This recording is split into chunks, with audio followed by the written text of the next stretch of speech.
hello, everybody. Myanmar, Lunemia, Mingalaba. It's wonderful to be back in Myanmar. Everybody, please have a seat. Have a seat. Oh, we got some signs. Reform is fake. Change. Okay, well, you guys will have a chance to ask questions later. Yeah, you can put them away. And that's why we're here, for a town hall. So that's the thing, is when you have a town hall, you don't have to protest because you can just ask the questions directly. 2 years ago, I was the first American president to visit this country, and I was deeply moved by the generous hospitality that greeted us here and the sight of children waving the flag of both of our nations. And I was inspired by the incredible diversity and culture and the various religious sites from different faiths and communities.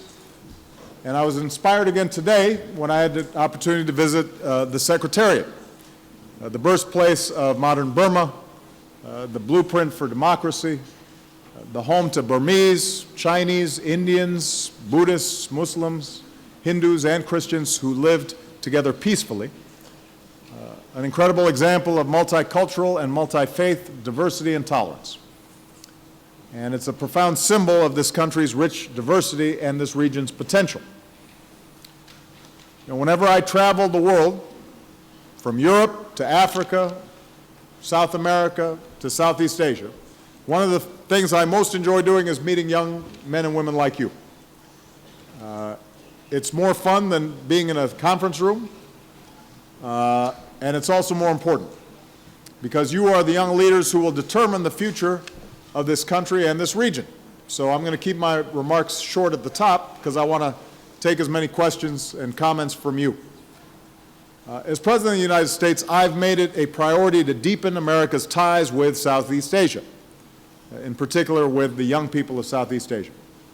And I do this for reasons that go beyond the fact that I spent some of my childhood in Southeast Asia, in Indonesia, and that gives me a special attachment, a special feeling for Southeast Asia and this region.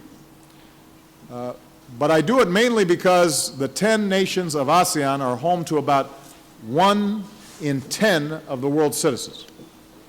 About 2/3 of Southeast Asia's population is under 35 years old. So this region, a region of growing economies and emerging democracies and a vibrant diversity that includes oceans and islands and jungles and cities and peoples of different races and religions and beliefs, this region will shape the 21st century. And that's why I launched the Young Southeast Asian Leaders Initiative, to deepen America's engagement with the next generation of leaders in government and civil society, in education and in entrepreneurship.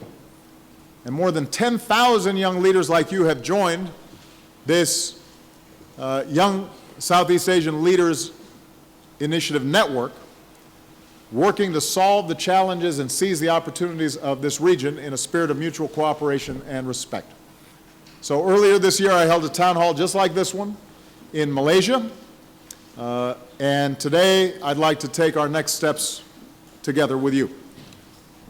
When I took office nearly 6 years ago, I said the United States would extend our hand to any nation willing to unclench its fist. And here, after decades of authoritarian rule, we've begun to see significant progress in just a few years. There's more of a sense of hope in Myanmar that was once so closed to the world about the role that it can now play in the region and in the world. But we know that a journey to progress is not completed overnight. There are setbacks and false starts and sometimes even reversals. And that was true in America during our 238-year history. It's happened here in the past 2 or 3 years.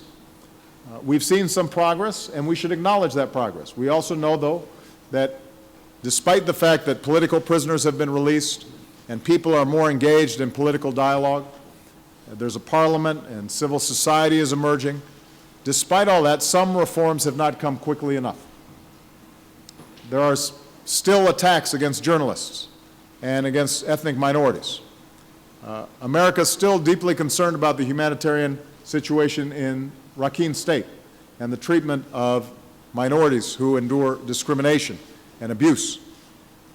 On this visit, I've met separately with President Thein Sein and Aung San Suu Kyi, as well as members of parliament and civil society leaders, and we discussed key reforms that have to be made to ensure that human rights and freedom are respected and the people of this country can reach for their rightful place in the region and the world.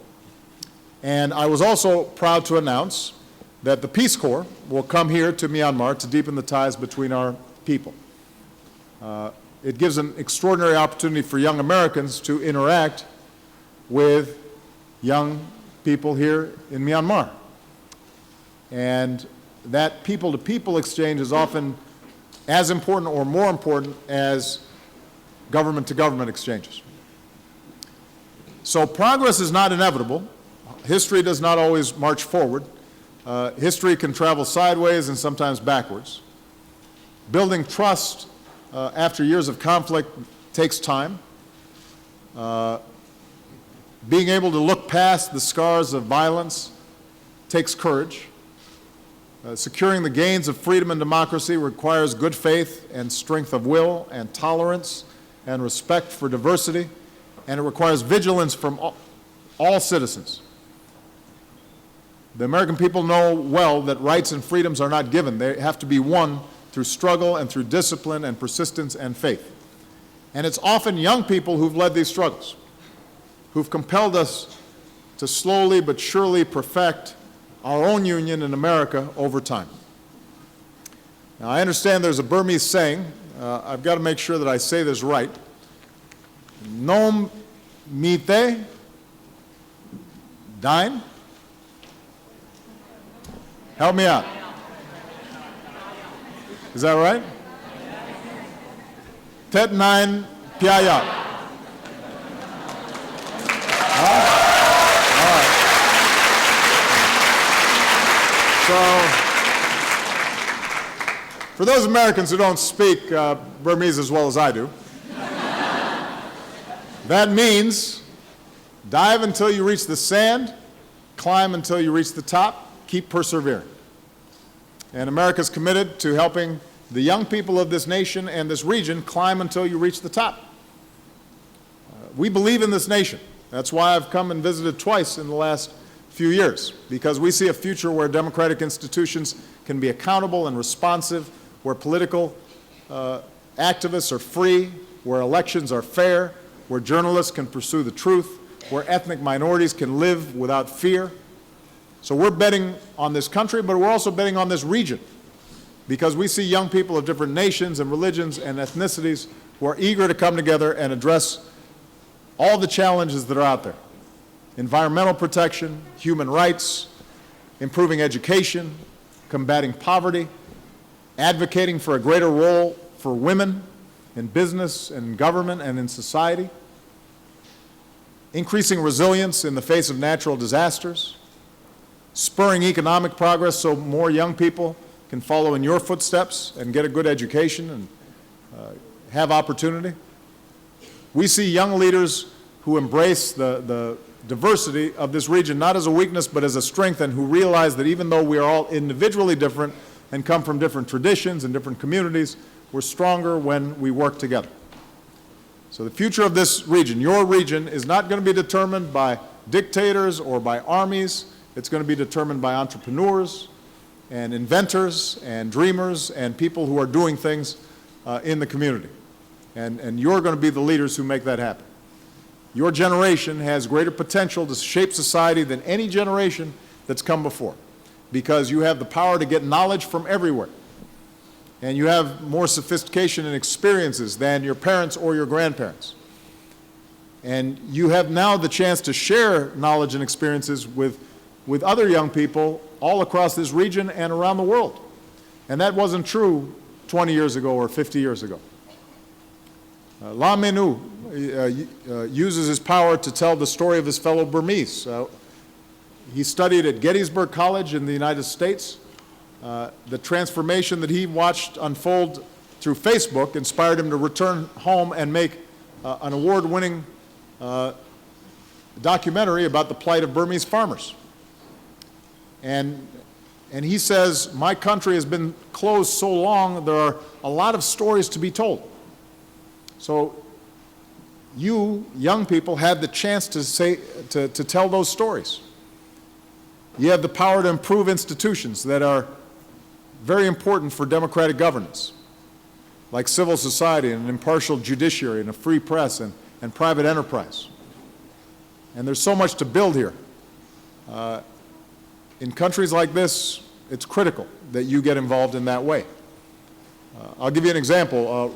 Ryan Luis Madrid dreamt of being a journalist, but as he stood surrounded by the wreckage of a typhoon in his beloved Philippines, he made himself into an instrument for his fellow citizens rebuilding. Today, the organization he co-founded puts solar rooftops in developing and recovering communities, and he wants to use his skills to encourage other enterprising young people in developing countries to stay in their countries and help their own people, to think globally and act locally. You have the power to remind us all that human dignity is not just a universal aspiration, but a human right. So, Wei Wei Nu spent 7 years of her youth behind bars as a political prisoner, and she called it her university about life. Today, she uses that hard-earned degree to advocate for tolerance and acceptance, saying, we too sacrificed many things for the same cause, and that is democracy. You have the chance to overcome hatred and make sure that freedom rather than repression, hope rather than fear, is governing your country. You have the power to set your own countries on a new and different path. And in all of this, America wants to be your partner.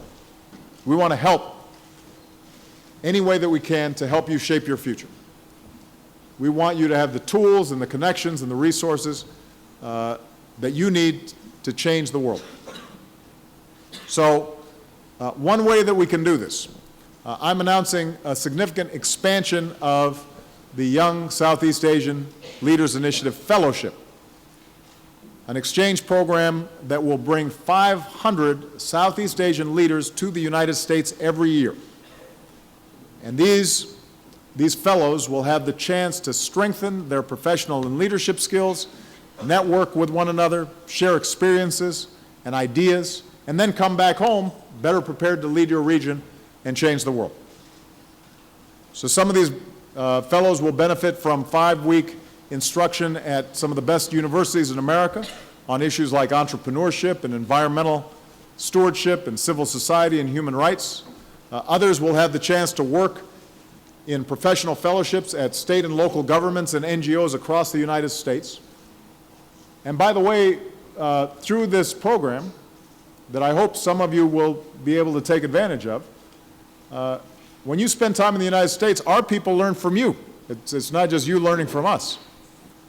And when these fellows then return home with these new ideas and new experiences, our embassies and USAID missions will reach out and offer the support and resources to help make your dreams a reality. So today I'm proud to announce that America will convene a Young Southeast Asian Leaders Initiative Summit in this region every year, giving fellows the chance to share their successes with each other and strengthen their network to accomplish even more. So, I hope some of you will take advantage of this. I expect many of you will take up the mantle of reform from student activists like Aung San Suu Kyi and Min Ko Nyang. Take your rightful place as leaders in a stable and prosperous and progressive Southeast Asia. And as you do, I promise you will have no better friend and partner than the United States of America. All right, so thank you very much.